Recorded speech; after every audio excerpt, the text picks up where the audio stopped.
But ನೀವು ಹೇಳ್ತೀರಿ ಅವ್ರದ್ದು ಕೇಳಬಾರ್ದು ಪ್ರತಿಯೊಂದನ್ನ ಅಂತ ಹೇಳ್ಬಿಟ್ಟು, ಬಟ್ ಯಾರು ಕೇಳಿಸ್ಕೊಳ್ಳೋ ಇದ್ರಲ್ಲೇ ಇರೋದಿಲ್ಲ. ಗಿಲ್ಲಿ ಮಾತ್ರ ಟಕ್ಕರ್ ಕೊಡ್ತಿರ್ತಾರೆ ಅಷ್ಟೇ. ಅಂದ್ರೆ ಗಿಲ್ಲಿ ಏನಂದ್ರೆ ಜಂಟಿಗಳಲ್ಲಿ ಅವರಿಬ್ಬರದು ಇಂಡಿವಿಜುವಲ್ ಜಂಟಿ ಆಗಿತ್ತು. ಅಂದ್ರೆ ಅವ್ರು ಯಾರ ಪ್ರಭಾವಕ್ಕೂ ಒಳಗಾಗ್ತಿರ್ಲಿಲ್ಲ, ಅವ್ರಿಗೆ ಅನ್ನಿಸ್ತಿತ್ತು ಅದನ್ನ ಮಾಡ್ತಿದ್ರು. ನಾನ್ ನೋಡ್ದೆ ಇವಾಗ ಸೇವಕರು ಅಂದ್ರೆ ಎಲ್ಲರೂ ತಲೆ ತಗ್ಗಿಸ್ಕೊಂಡು ಮಾಡುವಂತ ಸೇವಕರೇ ಇರ್ತಾರ? ವ್ಯಕ್ತಿತ್ವಗಳು ಹಲವಾರು ಇರುತ್ತೆ. ಒಬ್ಬ ಕಳ್ಳ ಸೇವಕ ಆಗಿರ್ಬೋದು, ಒಬ್ಬ ಸುಳ್ಳಿ ಸೇವಕಿ ಆಗಿರ್ಬೋದು, ಒಂದು ಸೋಂಬೇರಿ ಇದು ಸೇವಕಿ ಆಗಿರ್ಬೋದು. ನಾನು ಅವ್ರಗಳಿಗೆ ಹೇಳ್ತಿದ್ದೆ, ಸುಮ್ಮನೆ ಕೆಲಸ ಮಾಡ್ಕೊಂಡು ಹೋದ್ರೆ ಮಜಾ ಇರಲ್ಲ, ನಾವೂನು ತರಲೆ ಮಾಡ್ಬೇಕು.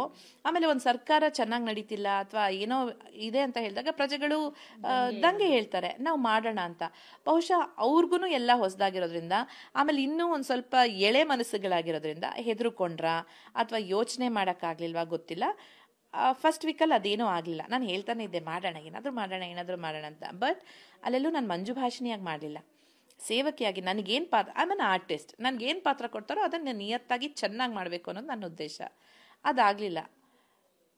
ಬಟ್ ಆ ಅರಸಿ ಮತ್ತು ಸೇವಕರ ಪಾತ್ರ ಇದೆಯಲ್ಲ, ಎಲ್ಲ ಜಂಟಿಗಳಿಗೂ ತುಂಬ ಹೊಡೆತ ಬಿತ್ತು. ಅದೊಂದು ನನಗೆ ಬೇಜಾರಿದೆ.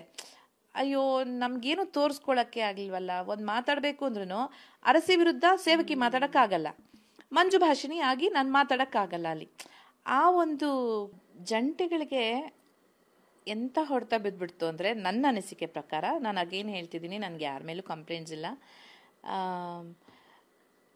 ಯಾವುದೇ ರೀತಿ ಆಟ ಆಡೋಕ್ಕಾಗಲಿಲ್ಲ, ಒಂದು ಪ್ಲ್ಯಾನ್ ಮಾಡೋಕ್ಕಾಗಲಿಲ್ಲ, ಒಂಟಿಗಳ ವಿರುದ್ಧ ನಿಲ್ಲಕ್ಕಾಗಲಿಲ್ಲ. ಆಮೇಲೆ ಯಾವಾಗಲೂ ಕೂಡ್ಕೊಂಡೇ ಇರ್ತಾ ಇದ್ವಿ. ಅವ್ರ ಮನಸ್ಸಿನ ಮಾತುಗಳನ್ನ ಹೇಳ್ಕೊಳಕ್ಕಾಗ್ತಿರ್ಲಿಲ್ಲ, ನಮ್ಮ ಮನಸ್ಸಿನ ಮಾತುಗಳನ್ನ ಹೇಳೋಕ್ಕಾಗ್ತಿರ್ಲಿಲ್ಲ. ನನಗೆ ಬೆಳಿಗ್ಗೆ ಎದ್ದು ಯೋಗ ಮಾಡಬೇಕು, ವಾಕಿಂಗ್ ಮಾಡಬೇಕು, ಅಥವಾ ಸಂಜೆ ನಾನು ಅಂದ್ಕೊಳ್ತಿದ್ದೆ ಪ್ರತಿದಿನ ನಾನು ಏನೇನು ಕಲ್ತಿದ್ದೀನಿ ಅದನ್ನೆಲ್ಲ ಹೇಳೋಣ, ಒಂದು ಕೋಟ್ ಥರ ಮಾಡೋಣ, ಆ ಥರ ಎಲ್ಲ ಅಂದ್ಕೊಂಡೆ.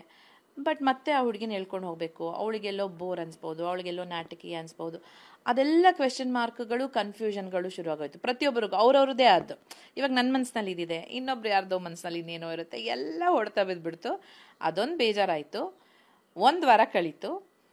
ಶನಿವಾರ ಬಂತು ನಮ್ಮ ವಾರದ ಕತೆ ಕಿಚ್ಚನ ಜೊತೆ. ಅವ್ರು ಬಂದು ಎಲ್ಲ ಹೇಳಿದ್ರು, ವಿವರಿಸಿದ್ರು. ಒಂಟಿಗಳೇ ಎಲ್ಲ ಹೈಲೈಟ್ ಆದರು ಅಲ್ಲಿ. ಯಾಕಂದರೆ ಅವ್ರಿಗೆ ಮಾಡೋ ಎಲ್ಲ ಪವರ್ ಇತ್ತು, ತೋರಿಸೋ ಎಲ್ಲ ಜಾಗಗಳಿತ್ತು, ಅವಕಾಶಗಳಿತ್ತು. ಒಂಟಿಗಳು ಹೈಲೈಟ್ ಆಗಿಬಿಟ್ರು. ಆಮೇಲೆ ಕಿಚ್ಚ ಸುದೀಪ್ ಸರ್ ಹೇಳಿದ್ರ, ಈ ಥರ ಎಲ್ಲಿದೆ ನಿಮ್ಮ ಅಸ್ತಿತ್ವ, ಏನು ಜಂಟಿಗಳಾದ ತಕ್ಷಣ ನೀವೇನು ಅನ್ನೋದು ನನಗೆ ತೋರ್ಸೋಕ್ಕಾಗಲ್ವಾ ಅಂದ ತಕ್ಷಣ, ಯಾಕಂದರೆ ಅವ್ರ ಮಾತುಗಳನ್ನ ನಾವು ತುಂಬ ಸೀರಿಯಸ್ ಆಗಿ ತೊಗೊಳ್ತೀವಲ್ಲ, ಹೌದು ಇಲ್ಲೇನೋ ಇದೆ, ಸರ್ ಹೇಳ್ತಿರೋದು ನಿಜ ಅಲ್ವಾ ಅಂತ ಹೇಳಿ ನಾನು ತುಂಬ ಸೀರಿಯಸ್ ಆಗಿ ತೊಗೊಂಡದನ್ನು. ಇನ್ನು ಇವ್ರುಗಳಿಗೆ ಮತ್ತೆ ದಂಗೆ ಹೇಳೋಣ ಅಂದರೆ ಕೇಳಲ್ಲ ಇವರು ಅಂತ ನಾನೇ ದಂಗೆ ಎದ್ಬಿಟ್ಟೆ. ಆಮೇಲೆ ಅಷ್ಟರಲ್ಲಿ ಏನಾಗಿತ್ತು ಅಂದರೆ, ಜಂಟಿಗಳದ್ದು ಪ್ಲಸ್ ಪಾಯಿಂಟ್, ಅದೇ ಹೇಳ್ತೀವಲ್ಲ, ಒಂದು ಮೈನಸ್ ಆದರೆ ಒಂದು ಪ್ಲಸ್ ಇದ್ದೇ ಇರುತ್ತೆ ಅಂತ. ನಾವೆಲ್ಲ ತುಂಬ ಫ್ಯಾಮಿಲಿ ಥರ ಆಗ್ಬಿಟ್ಟಿದ್ವಿ. ಅಂದರೆ ಯಾವಾಗಲೂ ಹೆಚ್ಚು ಕಡಿಮೆ ನನ್ನ ಹಾಸಿಗೆ ಮೇಲೆ ಇರ್ತಿದ್ರು, ಮಾತಾಡ್ತಾ ಇದ್ವಿ, ತರಲೆ ಮಾಡ್ತಾ ಇದ್ವಿ, ಒಟ್ಟೊಟ್ಟಿಗೆ ಇರ್ತಿದ್ವಾ.